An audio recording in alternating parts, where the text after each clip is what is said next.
everyone. Welcome to the fantaseries book club. Today we're talking about the Bridge Kingdom. My name is Jess, and this is my channel, Books Past Bedtime. So everyone can just go around and introduce themselves. Everyone's tagged in the description, obviously. Oh, there she is. Oh, sorry. You're fine. Oh, and she instantly freezes. Now she's frozen. Oh no.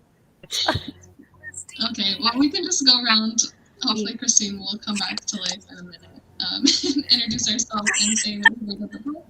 I really liked it. I think I gave it a 4. Okay, that's a good rating. Yeah, it's like a 4, 4.5. Like, it was pretty good. I liked it. Hi, I'm Nicole from Bon Bon Reads, and I also really liked the book. I might have cram read it in a day, but I just finished it, and I really like it. I would probably rate it a 4.5 star. Ooh, very nice. I'm Rachel. I'm from the channel Let Me in the Library. I liked the book, but I didn't love it, so I ended up giving it a 3.5 star. I'm Amanda from Ginger Snap Reads, and I gave it a 5 star because it's a masterpiece. I love that. Am I frozen? Oh, okay. You're back. I can't tell if I'm frozen or not, so I was like, eh. Okay. So I ended up rating it a 4 to a 4.5. In reality, I would say a 4.25, but on Goodreads, it's a 4. Solid. And I just want to say thank you to Amanda for coming to guest host with us today. Yeah. Especially since she loved the book. I love that you loved the book. Yes. I was not expecting to like it that much, to be honest. Really? Honestly, same. I thought it'd be like good. Like, Yeah. you know. Yeah, I wasn't quite sure how I was going to feel about it, but I had higher hopes for this one since it's not like high fantasy and it has romance in it. And so I think that's why I liked it mostly. Wait, what did you rate it, Jess? I missed it. Sorry. I am like between like a 4 and a 4.5 also. So Okay, cool. Similar to you. I love that. All right. Now, we're probably just going to jump right into spoilers. So if you just came to say hi and don't want to be spoiled for the book, might want to hop away now. We appreciate you saying hi, but we're going to just jump right into it. So I think the best way to start talking about this book is just to talk about the opening scene. And Wait, what? Oh. Yeah, that was like the best part for me. The opening of it, because it was just so rapidly intense. I was shocked. Yeah, I was shook. I know I started it on reading sprints the other night, and I was like, oh my god. I was like, so this is how it's gonna be? Like, I did not know it's gonna get so dark. I know. Yeah. And fast, too. Exactly. I was like, oh my gosh, she really just killed them all. Like, this girl is ruthless. Sorry, there is sirens going on outside my window right now. It's okay. They're coming for her after this. But yeah, I was like shocked and I wasn't sure what was going to happen, but I thought it was interesting how they spun it into like they thought that she killed them all, but then it was like, oh no, she's actually saving them. I feel like in the Discord they were talking about how they didn't like it, that they did that, and they wish she had actually killed them. What did you guys think? But I feel like her character wouldn't have done that, you know, like it didn't fit her. Yeah. Her No, vibe. I agree. I feel like it basically just like encapsulated who she was as a character. Yeah. Yeah, I partially feel like it was partially done for shock value, because if you first open a book and it's like everyone's dead, then instantly you are paying attention. But I just also think that these types of books tend to follow, I guess, like Feyre type of character, things that are not necessarily good and maybe lean more towards a morally gray thing, like trying to trick people or go behind people's backs. And, you know, even in a situation where it's like, I'm an assassin and I'm here to kill this person, they still kind of operate from a pure of heart perspective, because I think that that's usually the more compelling perspective to follow in young adult fantasy and romance. So I kind of feel like I was very shocked when I first read the scene, because I thought, okay, this is a character we've never read before. And I would still say that she isn't exactly the same as like the initial blueprint of fantasy romance main characters, but I do think that she's kind of like somewhere in between those two polar opposites from each other, if that makes sense. Yeah, I definitely found it hard at first to get into the book with like that first beginning scene, because I was like, okay, this is done, like as Rachel said, for shock factor, and to me it like came off a little, I was like, this is a little cheesy, like this is a little you know what I mean? But then like as I kept reading and kind of like getting to know the character and like what the situation was, I liked it more and more. I do think that because she's an assassin, that it would have been interesting if she had not saved everybody and she had actually like let some people die, like I guess her sisters. But at the same time, I guess she did kill everybody else besides them, so it was a bloodbath. So yeah. Yeah, very true. Yeah. Sorry. Let's see. So what do we want to get into next? Christine, you said it was a little hard for you to get into at first because of that. Like, was it a pacing issue or? I think like there are a couple of things that when I start a fantasy book, it can like take me out pretty quickly. The one that I noticed the most with this one was the names of things. So like the names of the different kingdoms. It just like, I don't know how to explain it, but like sometimes when I read them, I'm like, okay, this is a lot. You know what I mean? And for this one, I just kept like reading names and being like, okay. But then I guess what kind of put me back in was the world building, which is really funny because I feel like a lot of people don't care for world building that much. And it's not like this book is super thick with a ton of world building. But I think that's what kind of put me into it, because I think this is one of the most original settings that I've ever read in a fantasy series. And I guess got like put back into it because of that, because it's like these rich descriptions of this like bridge kingdom where all of these different territories are trying to gain control and like access to, so that they can have trade and money and all that kind of stuff, which I found really interesting. And I think that's one of Danielle Jensen's like most strongest, I guess maybe her like forte almost. Did I freeze? Political intrigue. You did, but it's okay. Hello? You froze, but we got you. Oh, sorry. Yeah. I was like, The message came across. It's okay. There's like this look of Yeah, like I horror. think that's one of her. I know, y'all. I'm gonna get my internet fixed. It's just, when does somebody have time to do things? But yeah, like I said, I think that's one of her fortes, is being able to have these like these plot points, right? And like having this political intrigue and like this like incredible world and just all this like crazy stuff happening. So that kind of like put me back into it. But yeah. I completely agree with that. I think that what makes me rate a book like a 4 to 4.5 star rating is when the world seems a little bit more concrete and like believable to me. And I feel like the author kind of fleshed out a lot of details about the setting and about how the world worked and how like these different kingdoms kind of operated together. And like hearing that explained throughout the book and kind of understanding it more as you read just kind of made me more invested in the storyline, because I could actually start picturing this. And yeah. I just like Yeah, the water. Oh, Wait, sorry. what? Go ahead. I just like the water. Like the sharks eating people. Did you listen to the audiobook? How it had like Yes. rain sounds at the beginning of every chapter? Oh my god, did it? Yeah. Yeah. Oh my god, that's so funny.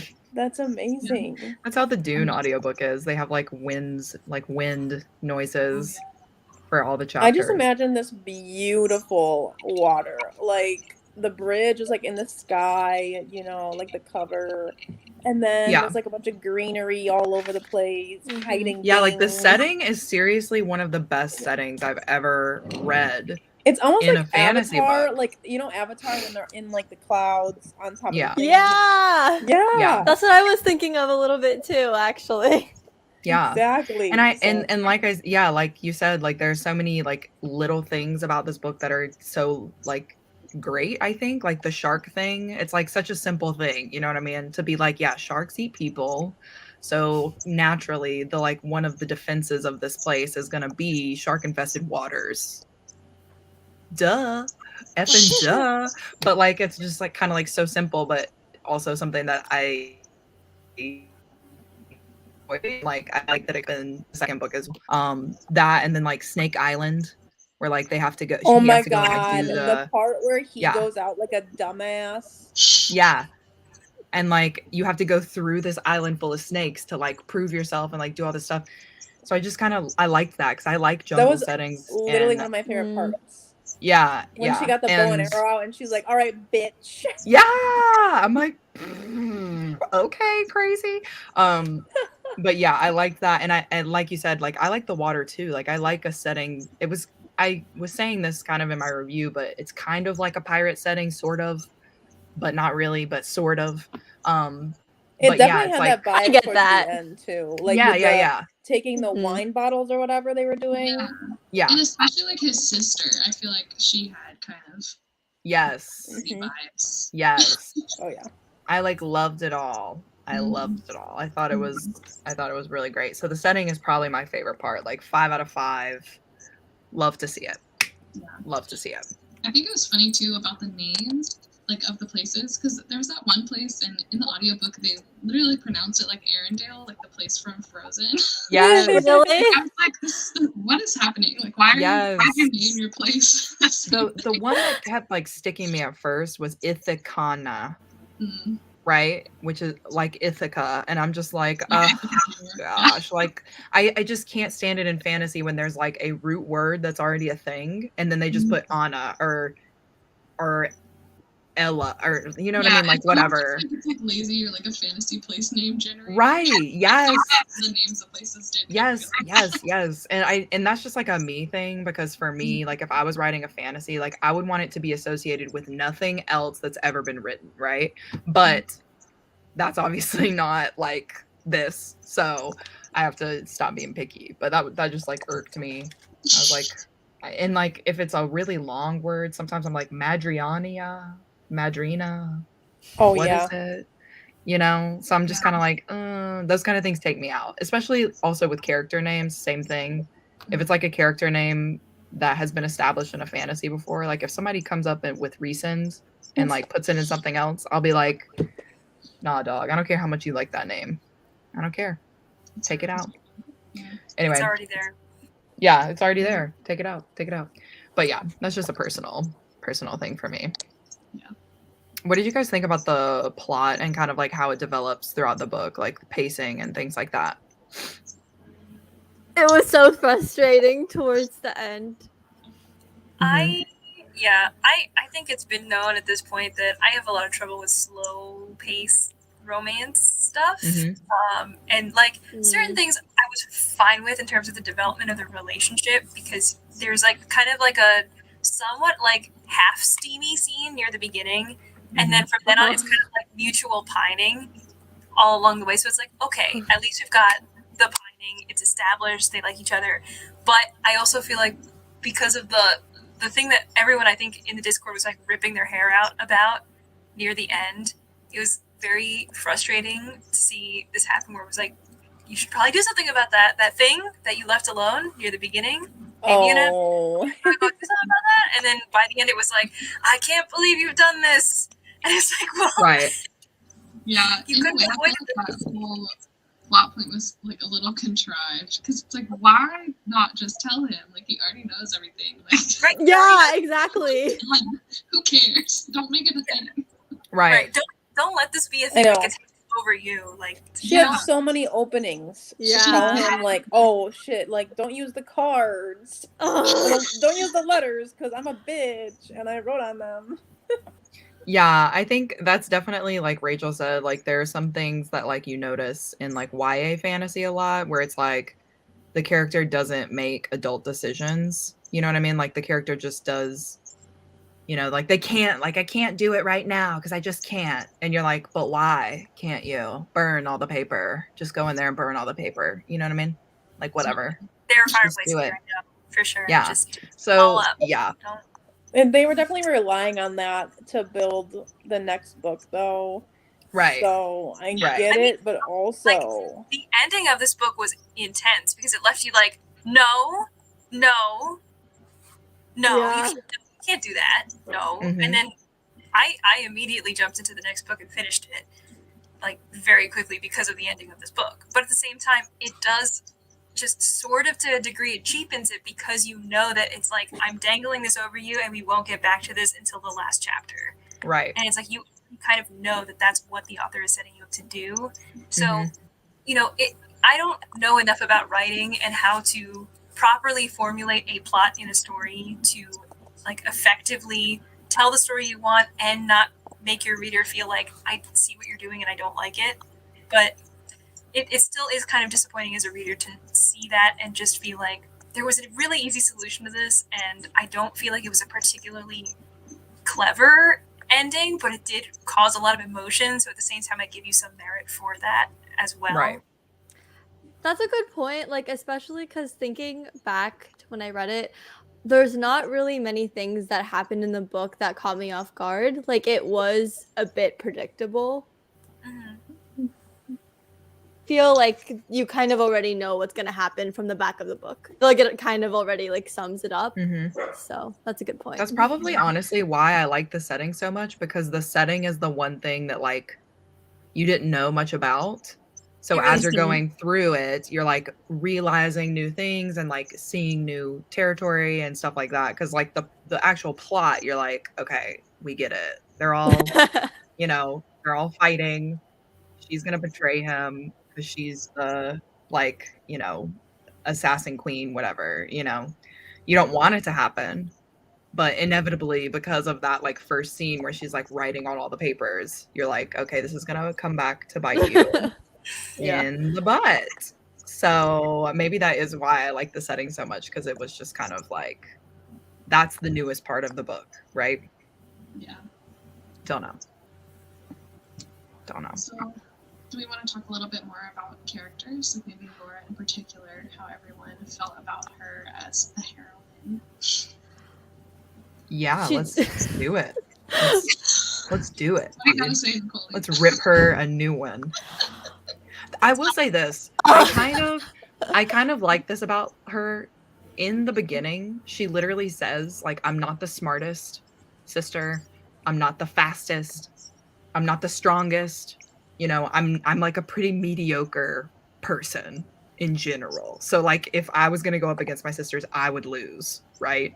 But she's like, but I did outmaneuver them because of the information that I got, you know, before everybody else. I liked that part. I just didn't see much more of that person as we went through the book. No. You know what I mean? And Yeah. and that like excited me at first because I was like, oh, she's not your average girl, because she is your average girl. I was like, she's not like other girls, but I want her to be Jude. Like, I want Yes. I get that, yeah. Like I want her to be normal and use that normalcy to be a star. You know what I mean? that. Yeah. But yeah, I think that was probably the biggest letdown in her character for me. I also was just generally taken out by the fact her name was Laura and everybody else was like fantasy name number 1, 2, 3, 5. And she was like, I'm Laura. And I was like, okay.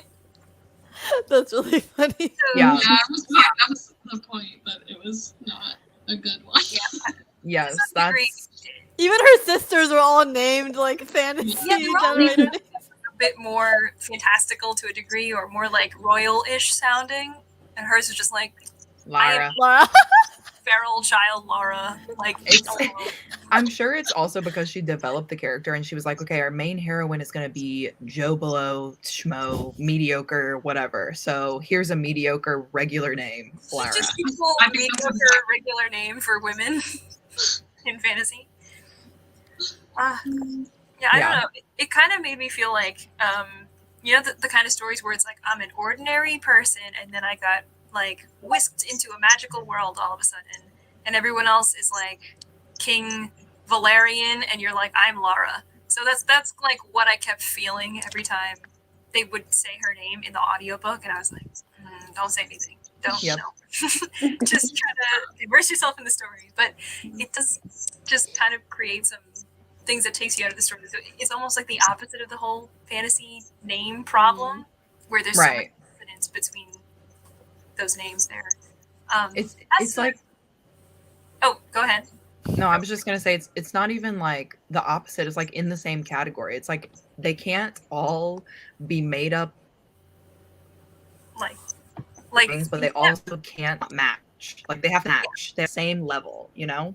Like just fantasy enough that it's like fantasy, but it's new, but also it all needs to be fantasy. It can't be like, unless it is a normal person going into the fantasy realm, you know what I mean? But obviously she was born in this world. So I'm like, what did her mom think? Laura was just the coolest name ever. Like, No, I agree. It's anyway.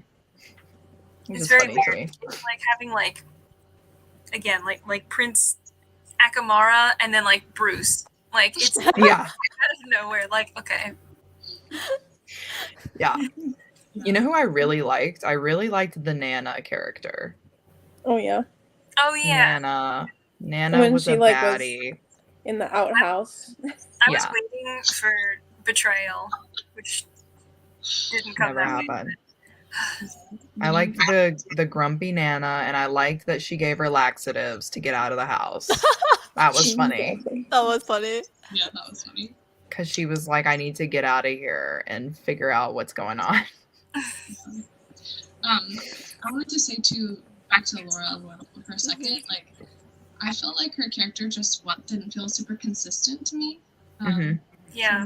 Because, and I feel like we had that same. I had the same issue with her that I had with what's her face from Throne of Glass, where everyone was like, she's an assassin, she's out all this training, but really she's an idiot and she can't do it. Yeah. And Laura wasn't that bad, but they kept saying like, oh, she's had all this training, oh, she can do this, that, and the other thing, and then half the time I feel like her reactions to things, like in reality, weren't what we were being told they should be.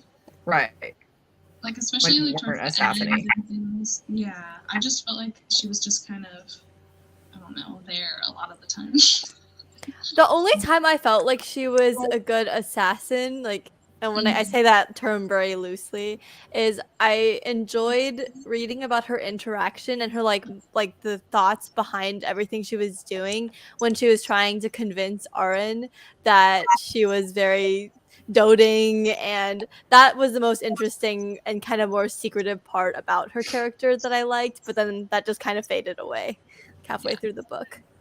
Yeah, I like the war scene. Would, like, get reeled back. When What'd you say, she, Matt? What'd you sorry, say? I'm glitching.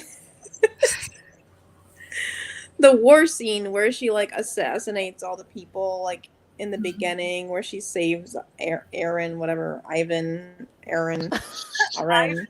Ivan. I I find like his that name to be he- super irritating because it's just like, why did you have to spell it like that? If you're gonna, I don't know, like, whatever.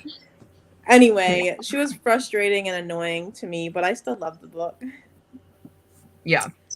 Yeah. I mean, I still feel like had it is a really good time. hard to like toe a line, because if you're following somebody who is a Mary Sue in the sense that they can just do everything, where it's like, I'm a pro assassin, no matter what I do, I can trick everybody, and I'm so smart, and I'm so intelligent, and I can get around because like I'm an assassin bride, so I'm also like very beautiful and I can do this and I can do that, then they become very uninteresting to follow because it's like, okay, well, what's the story about? Because you can just do whatever you want. You're basically like God, so you could just blow through the story and things will just go your way and there's no conflict. But on the other side, if you have someone who's, you know, thinking things through and things don't go well for them, then there's also a sense of frustration of like, just do this, you're supposed to be so smart. So it is really hard to kind of balance those two things and say like, we want to create this very, you know, whip smart character who can really accomplish these things, and she goes on this covert mission and that's really interesting, but also how do we make her relatable enough that people don't just like instantly hate her because she can do everything. So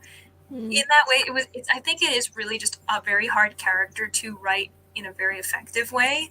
And like I didn't really hate her character, but I do agree, Jess, that there were some moments where she was kind of inconsistent, or she would kind of like act a little bit more self-righteous, I guess, like kind of like when she's like out in the woods and they're like, what are you doing? She's like, I'm peeing because someone's in the outhouse, okay, like but then the other half of the time, like, she doesn't exactly act that way. So I think it's like kind of like a bravado maybe she had to put on to appear a certain way so that way she could sneak around.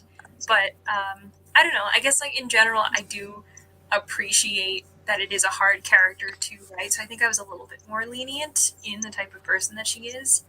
But those things still, you know, obviously could bother a lot of readers where it's like she could just kill everyone on the beach and it's like, how did you do that? And it's like, oh, I'm just I don't know, just really good with a bow and arrow, I don't know.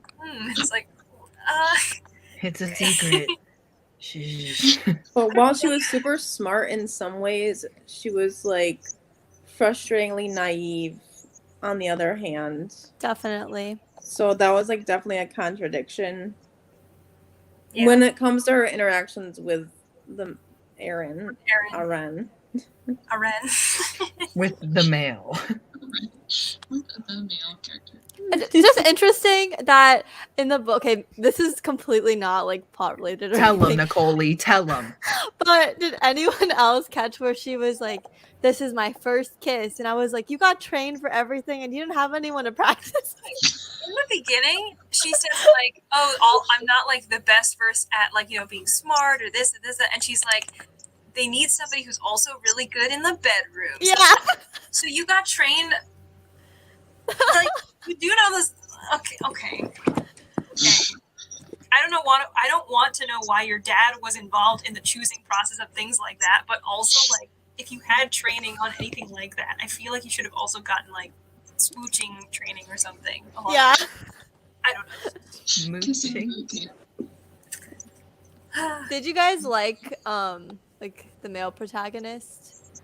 I personally liked him like a lot. I liked that there were a lot of like woman warriors in his military and that everyone was seen as equal. Like I really enjoyed that. I think he was like a true feminist like Rhysand. He was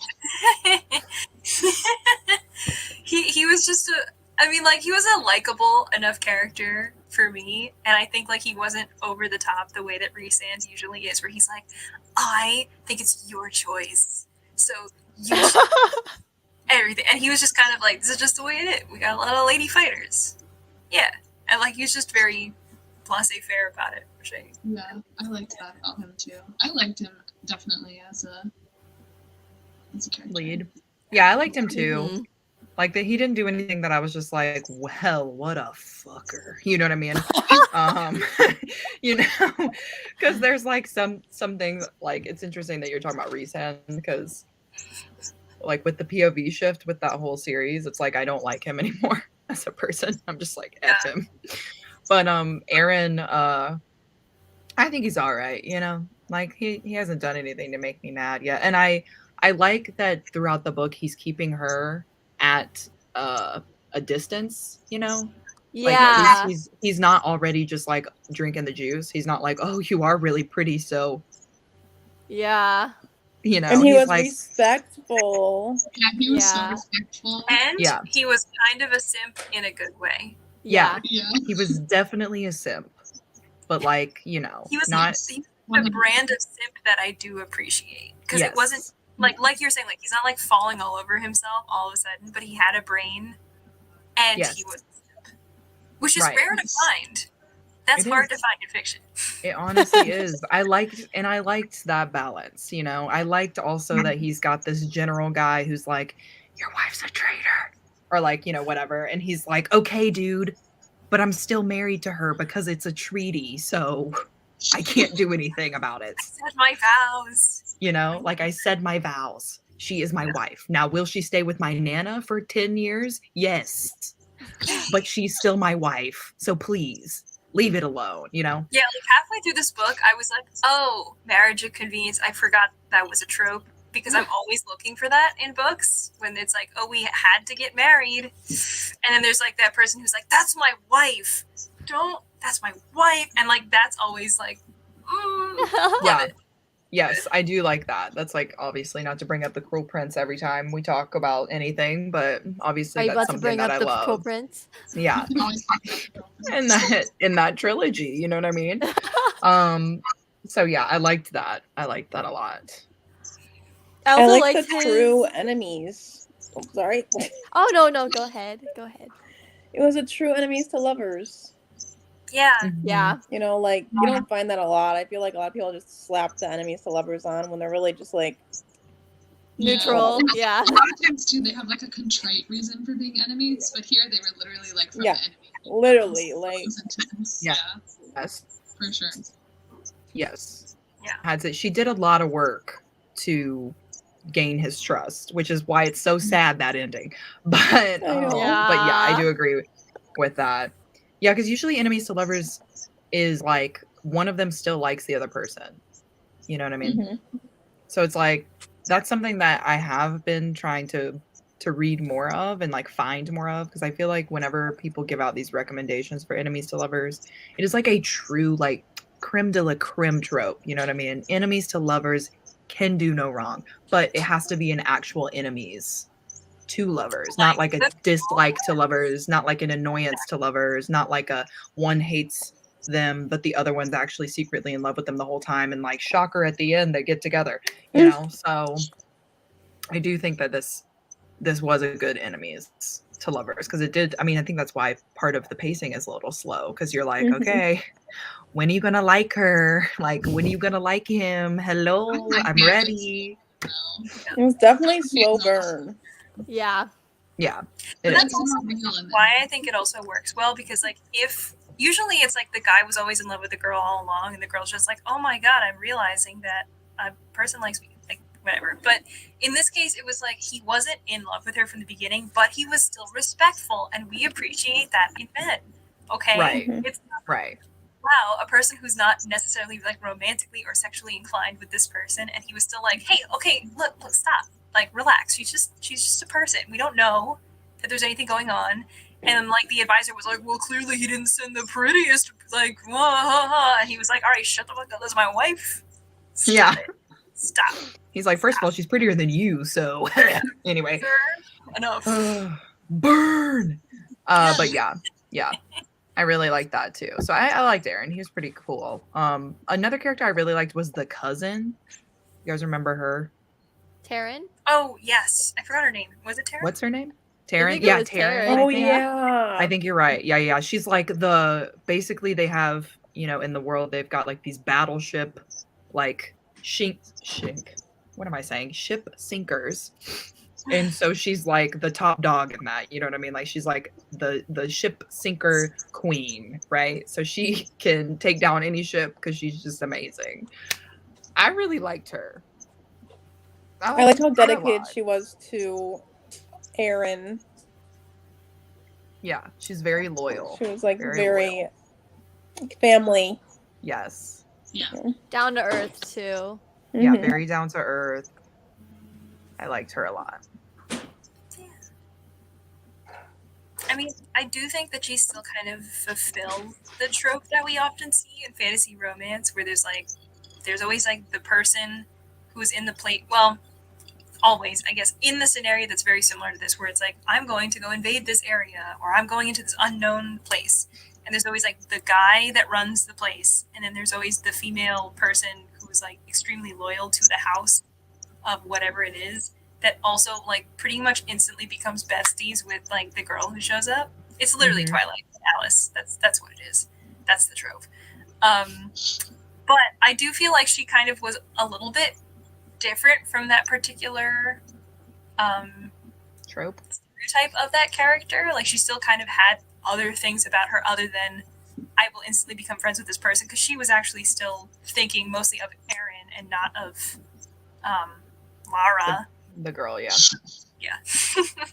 The girl. I liked that she was kind of like her own, like they actually spent time talking about her as her own person and the things that she brought to the table.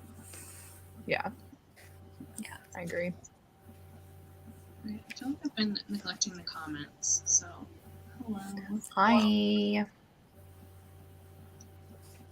I'm not sure what this means. Oh, the headphones. Do you like my headphones, Michael? These are my editing headphones that I use when I can't hear. Because I'm hard of hearing. Hello. We have a couple of bots here. Absolutely. Hello. Welcome. Welcome. Your bot just dropped. Thank you so much for coming. Tell Tanimax we're here. Very slow. It's the difference between an exotic name and it makes no sense. His name is Keyboard smash. All I hear is Steve Carlin, Bruce Almighty. Yeah. Yeah. Like, not to go back to this, but it like makes it harder for my brain to process the name when it's something like that, you know? When it's just like so close to something, I'm like, okay, really have to like focus. I'm like, okay, this is not the other thing that I've read about before. This is a different thing and it's new. So anyway. All right. So should we get into talking about the ending? Yes. Yeah, Do we let's do it. the cliffhanger? Do we have thoughts and feelings? Did anyone predict that the sister was gonna come back and actually not be the docile, sweet sister that she thought she was? Yeah. Yeah, I figured she had some fire in her. Yeah. I thought it was like a 60-40% chance Yeah. that girl was gonna come back. Yeah, for sure. What I will say is I listened to this book on like 3.5 times speed. So no, I didn't guess anything about this book. Where I was like, this is all generally predictable, so I understand it's enemies to lovers, something's gonna happen. But with the end where she showed up, I was like, what? Oh, Honestly, me too, though. because by the end when they were like, oh, she wasn't that sweet sister all along, I was like, oh, I do vaguely. Okay, yeah, we did. Okay, okay. All right, and then We like did talk about that. this where it was like, I have these letters, and I was like, oh god, no. Yeah. It was very JLA of her to write that ending, I will say. Yeah. I don't know. I had a feeling, and I think it's because I'm like a jaded fantasy reader, maybe. I don't know. But I was like, all right, looking at this and taking notes like I do, I was like, okay, we've got all these sisters. Obviously, they're not all dead. My thought process is they picked the prettiest, the one that's like, the top one, right? And that's like what they've been training for their whole lives, right? She's like 20, I think, or something like that. And so if I put myself in that situation and like my whole life I've been told like I'm the best, and then I wake up on the floor of a burning building, everyone's dead around me, my sisters are like passed out as well, I might be a little mad. I might be a little upset that everything I worked for my whole entire life is down the toilet to some mediocre, like dumb idiot who I didn't even like Laura. in the beginning. Yeah, named Laura. Like her name's freaking Laura. Okay. So like I get it. I get why she came in and acted like a psycho. But, did I see it happen? I had a suspicion. But I enjoyed it still. What do we think of like the sisters in the book to come? I'm really excited to see them. Like, I liked that Same. idea of a plot point where it was like, they owe me, so they have to help me fix this. I thought there were a lot of sisters. That's what I was gonna say. Yeah, like I think for me, for it to be like, I get why, because they're like, okay, we have to train a lot of people so that we can choose one, right?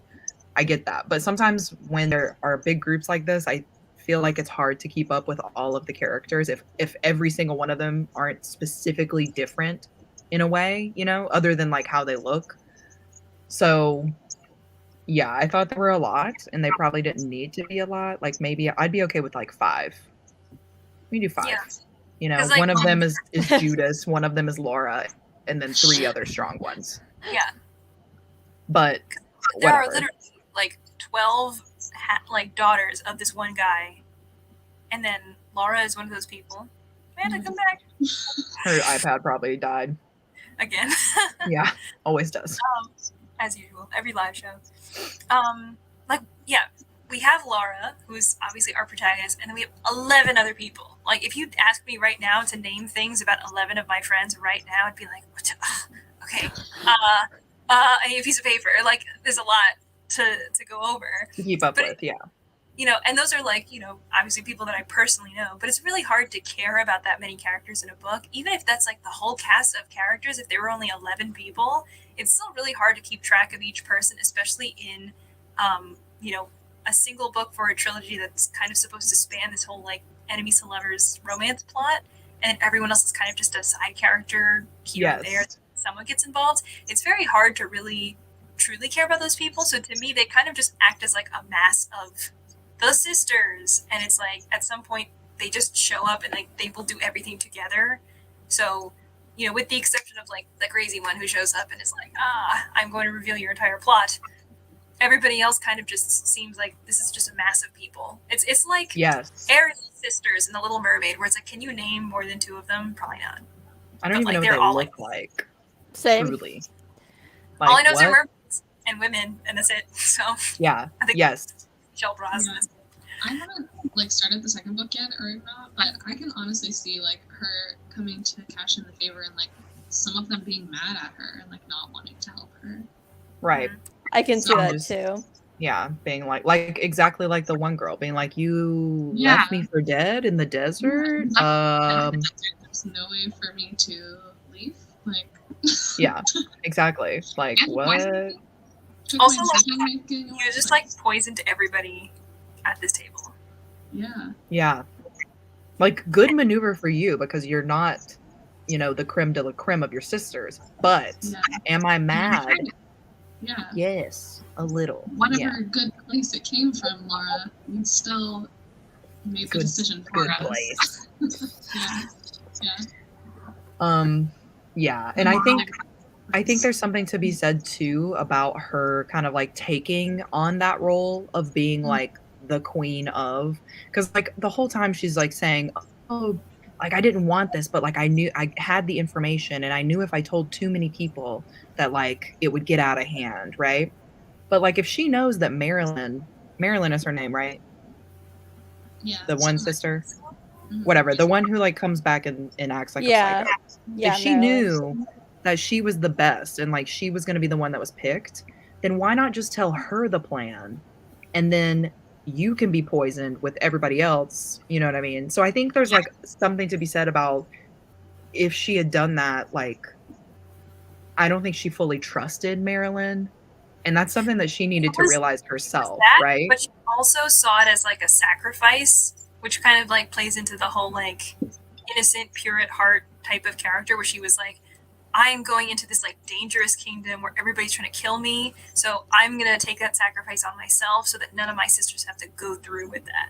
So Right. like partially it's I have a complicated relationship with that happening, because partly it's like, okay, I get why you did that because of what you were raised to believe about this kingdom, which obviously as the reader we see is patently false. We have like a perspective from the king character that is your husband, and we see it for like the entire book, so we obviously can tell he's not a bad guy, and then you have to have a revelation about 3/4 of the way down the line that these guys are not totally evil, and maybe your dad is fine.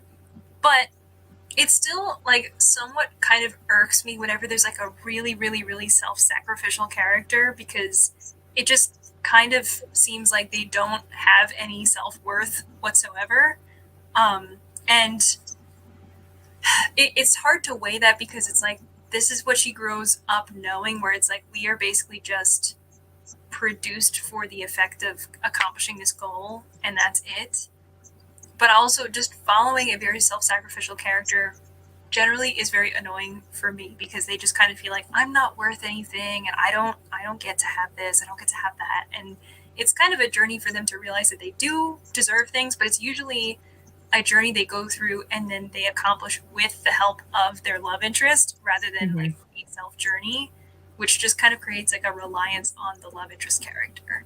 And generally, like, even if that's not the whole plot of what happens in every book, whenever we just like start heading down that path in a fantasy romance, I'm like, I see where this is going, and I'm not 100% on board with it. You know what I mean?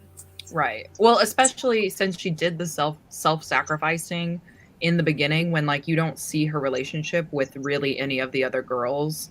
So it's kind of like, okay, I get that, like, obviously it's your sisters, so you would feel that you want to save them, but like I need to see it to believe it in the book, you know? And I'm sure that's because this book is not a 600-page fantasy, you know what I mean? Like if it was expanded, I'm sure it would be more believable for me. But because it's like, you know, this big, we only get like a glimpse of all these like little relationships and things like that. So I guess what I'm trying to say is, for the size of it, it was fine. But like, is it going to be the most prolific fantasy book that I've ever read?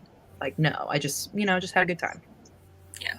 Yeah, I think it would have been really impactful if this were a bit longer and we got to see. I mean, again, I think 11 sisters is too much, but if there were like 3 sisters other than her or something, and she had a really close relationship with each of them, and then the chapter ends with her like poisoning them, it would have been like, what the fuck are we looking at right now? Yes. Okay. Oh my Yes. god, because then you kind of realize what kind of ruthlessness that she might have. And even if she twists that later on as like, actually, I didn't kill him, I was doing it to save him. But like, if you have 11 characters, it's almost like having 100 characters where it's like, I poisoned everyone in the kingdom to save you, where it's like, I don't believe this anymore. So that's kind of like the fence that I'm sitting on with that decision, and like what's going on with her and the sister characters, because it just feels like it's very hard to actually separate them into different people because there are so many. Yeah. But like you're saying, it's kind of like, it's a short romance fantasy thing that's part of, I think it's just going to be a trilogy at this point. But honestly, I don't, after reading the second book, I was like, she may expand into like multiple characters, especially like seeing how well these two are doing for like how big they are. And then the third one, I think, is going to be very interesting. So we'll see, because there's definitely a lot of characters she can like veer off. And yeah, kind of like, and I was going to bring this up earlier actually. So I talk about Ice Planet Barbarians all the time. I love it.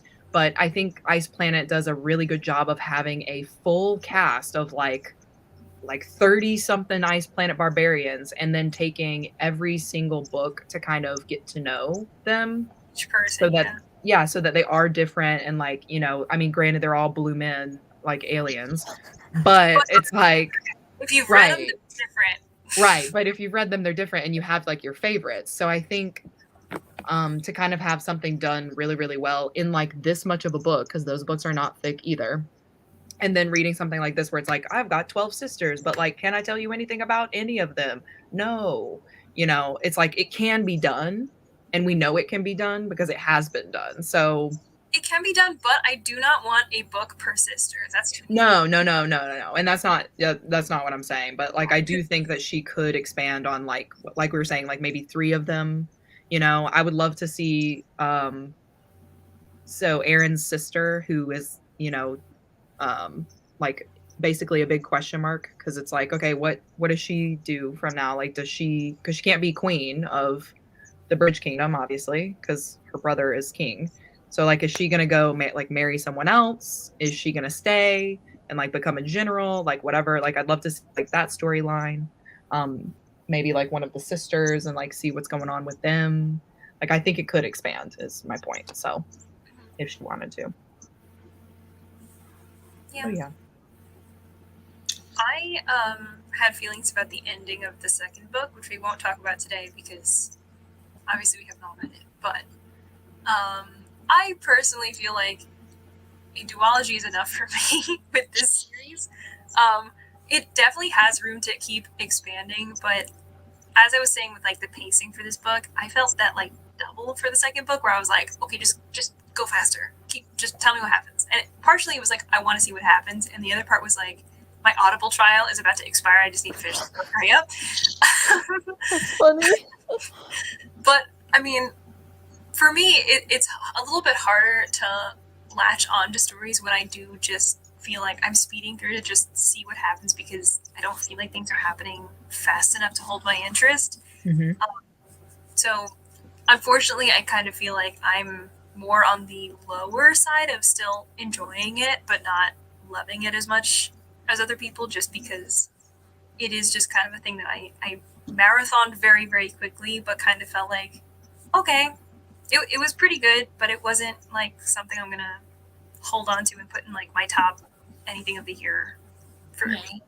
I mean, I definitely agree with that, but I think it was just like a fun time for what it was, kind of like Yeah. where it, I don't know, didn't have to be taken too seriously, and I liked it better than some other things because there was the angst and there was the romance, and like,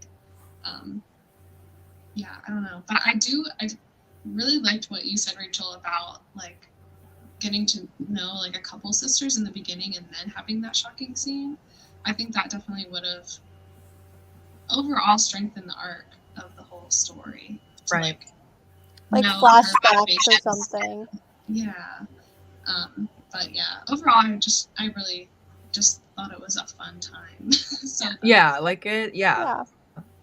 Like we were saying, like super pliff anything like heavy, but like just fun. Like I'm not kidding. The setting is one of my favorite settings I think I've ever read. Like I just think it's so original. And I mean, have you guys read anything like that? Really? It's really hard putting readers on the spot with anything. yeah, I couldn't think of anything personally. I'm like thinking that I haven't. So, you know, if I have, that Yeah. sucks that I can't think of it I right think now. the But only like, thing it kind of reminded me of was I think it's called like the Queens of Fenburn series, and not so much in like just kind of how the world was structured with like the different kingdoms kind of like close to each other and like connected, mhm. fighting, trade. It was like an island kingdom too, so Yeah. but, Yeah, because that was a huge. I don't even think we've talked about this, but like, so the whole time, everyone thinks that the Bridge Kingdom is literally just like the bridges, right? Like that's the Bridge Kingdom, and they're like, oh, they're pretty weak. They only got these bridges and like whatever. And then we have the reveal of the actual like Valeris, basically, being in the bottom of the volcano, and like that's the secret of their whole society. So I like that. I think that's one thing that I didn't really see, because I kind of was like, oh, the Bridge Kingdom, it's just like the Bridge Kingdom, you know? Like I was like, oh, they're just like a bunch of sailors, like maintaining these bridges and like whatever. But yeah, I think that's the one thing that kind of like took me by surprise. And of course, it's another setting thing. So there you go. well, does anyone have any final thoughts or want to talk about anything that we didn't touch on yet?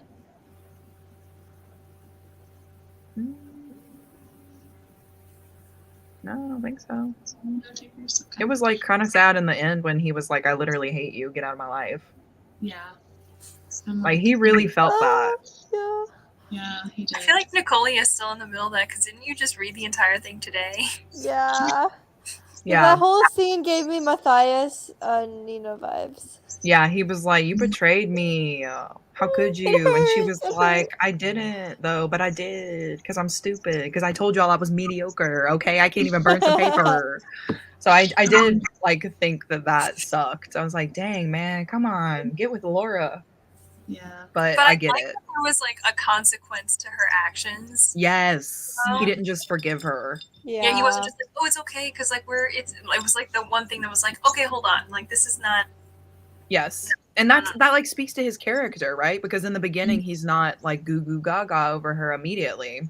And so Yeah. like I think that's like a really good part of him, is that he like sticks his ground, you know, which is not typical I think a lot of times fantasy guys are like, I'll do anything for you, baby. Even if you kill 10,000 people, you're still an angel to me. But like, Aaron's like, no, you have real consequences to your actions. And like, I'm not going to forgive you. Like, you have to actually do like something to be forgiven. And I do like that in the second book, which we'll talk about next month. But I do like that about him. So I agree.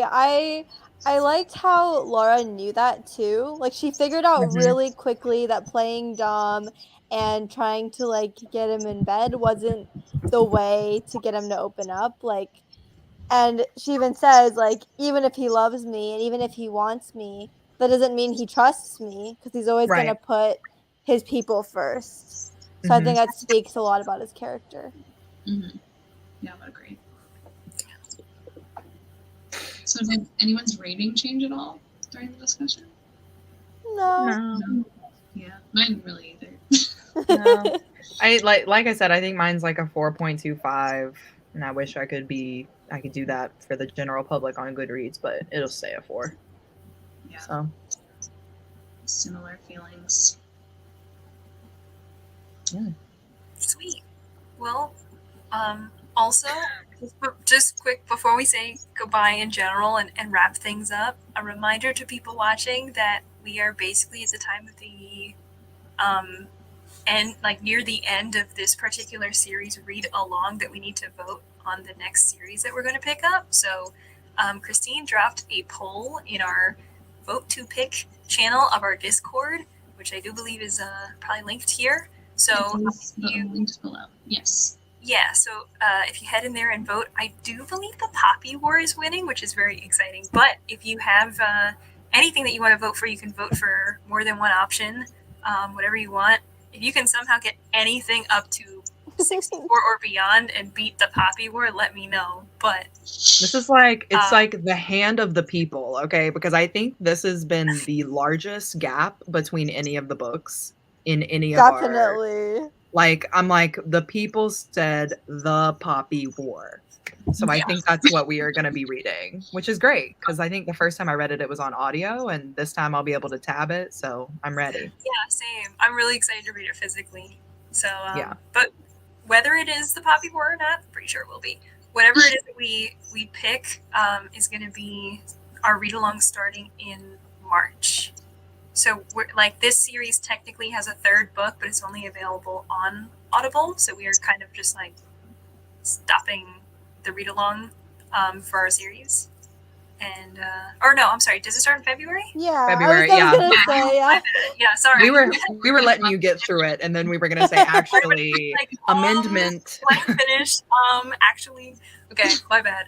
We're starting in February, but basically, I'm just trying to say like this series we're reading the Bridge Kingdom, the Traitor Queen, and then we are reading the next book, which I believe we will start in February. Right, and then our live show will be in March. I had this whole thing with Monique because she was like, you guys are really cranking out these books. And I was like, what? And she goes, I can't believe you read this book in 10 days. And now you're doing the live show. I was like, honey, this was from December, sweetie. So, yeah, it's like a little confusing. But we try and give you guys a full month and then a couple of days into the next month to read it in case you need to catch up. But yeah, February. Probably the Poppy War. Summary. Yeah, so next live show will be on the Traitor Queen, the second book of the British Kingdom. We'll do reading sprints probably this month again on my channel, and the live show will be probably like the first week of February for that. So yeah, we can chat about it in the Discord. I haven't read it yet, even though both of you guys have already, right? Yeah, it was like one of the first reads of this month because I just needed some kind of like fantasy romance to get through, and I was like, wow. I miss this world. Yeah, I literally could not stop. I finished the end of Bridge Kingdom with that plot twist, or the cliffhanger, I mean, and I was just like, well, they have book 2 on Audible, so download. Yeah, And I probably would have hopped right into it, but I was also in the middle of boyfriend material, so I had to finish that first because I was invested in that than I was in this. But yes, I am excited to read it, and yeah, I guess we'll chat with you guys next month. Make sure to follow everybody. Everyone's linked in the description. And join the Discord. And we'll see you next month. Bye. Bye.